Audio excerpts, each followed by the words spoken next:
This was a key part of Donald Trump's campaign message. Recent polls, though, show that support for how he is handling the economy so far, that now that he's back in the White House, support there slipping.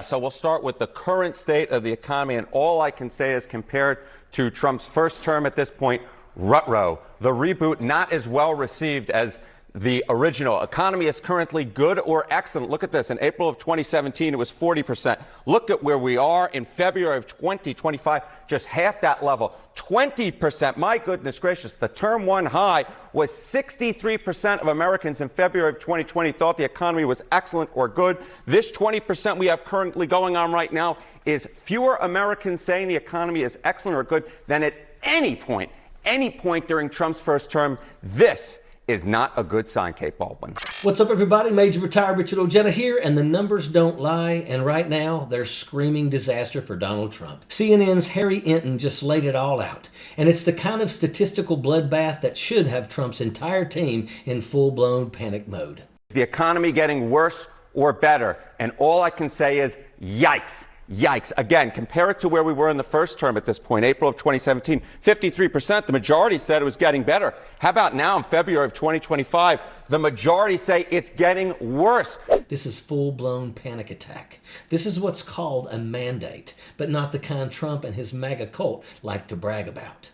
Remember when they screamed from the rooftops that the American people have spoken? That's Donald Trump's 2016 win was a sign from the heavens that the people wanted him to drain the swamp.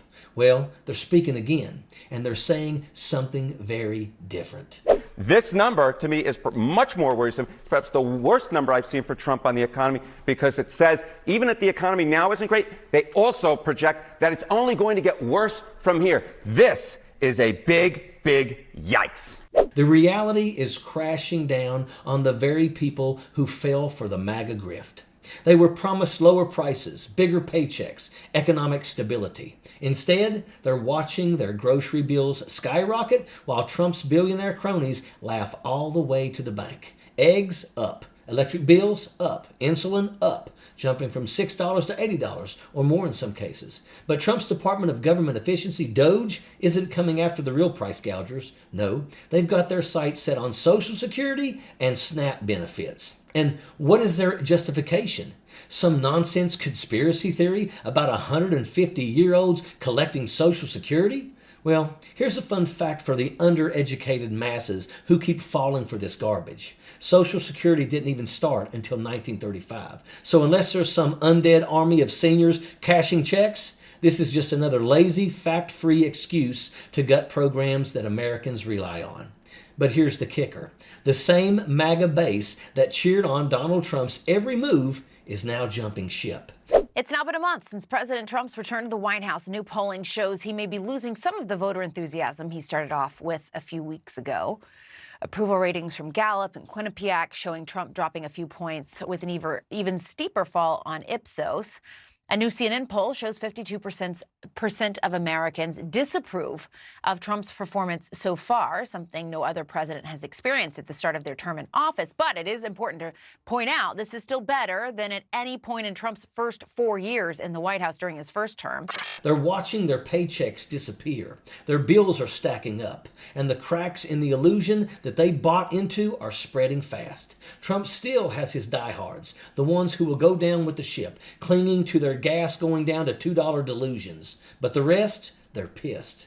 And as this panic spreads, Trump's excuses are running out. His day one promises, forgotten. His Make America Great Again fantasy, collapsed. His desperate attempts to shift blame, not working. Even J.D. Vance, one of Donald Trump's most loyal bootlickers, is now walking back expectations, saying, "You've got to give them time." That's not what they campaigned on. The truth is, Donald Trump's second term isn't just a failure. It's a catastrophic sequel to a terrible first installment. And the American people, they're realizing that they got played. Even within Donald Trump's own party, the cracks are showing. Psaki pointed out that some Republicans are finally getting nervous because as much as they love the power that Donald Trump gives them, they can see that the backlash is absolutely brewing. And this brings us to the next big reckoning. Republican voters themselves are turning on Donald Trump's enablers. Psaki's warning is clear. The more Trump mimics Putin, the more Americans reject him. And right now, even deep red districts are revolting. The warning signs have been flashing for years, but now even Donald Trump's own party can't ignore the fallout. His voters, the same people who cheered him on, chanted his name, and swallowed every lie, are turning on him, and they're making their rage heard loud and clear. Psaki pointed out what's actually happening. Republicans aren't just losing elections, they're losing control of their own base. And the proof is all over the country.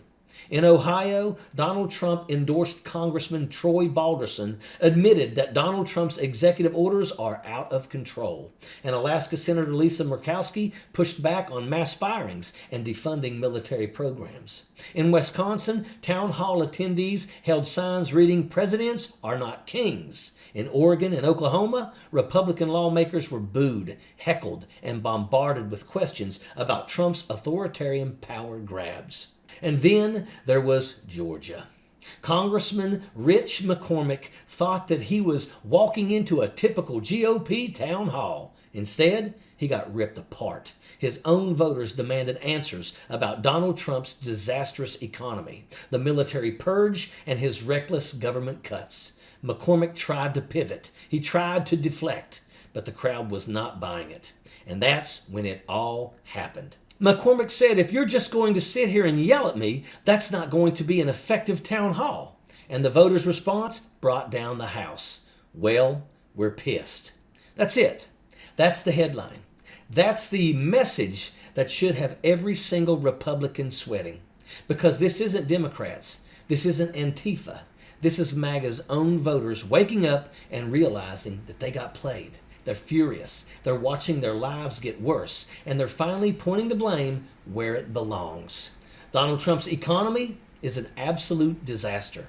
His foreign policy, a joke. His military purge is nothing more than a power grab. And now, even his most loyal voters are seeing through the con. This isn't the mandate that Donald Trump always brags about. This is a referendum. And for the first time, even his own party is starting to realize it. And that is an absolute fact. Sappers clear the way, airborne all the way.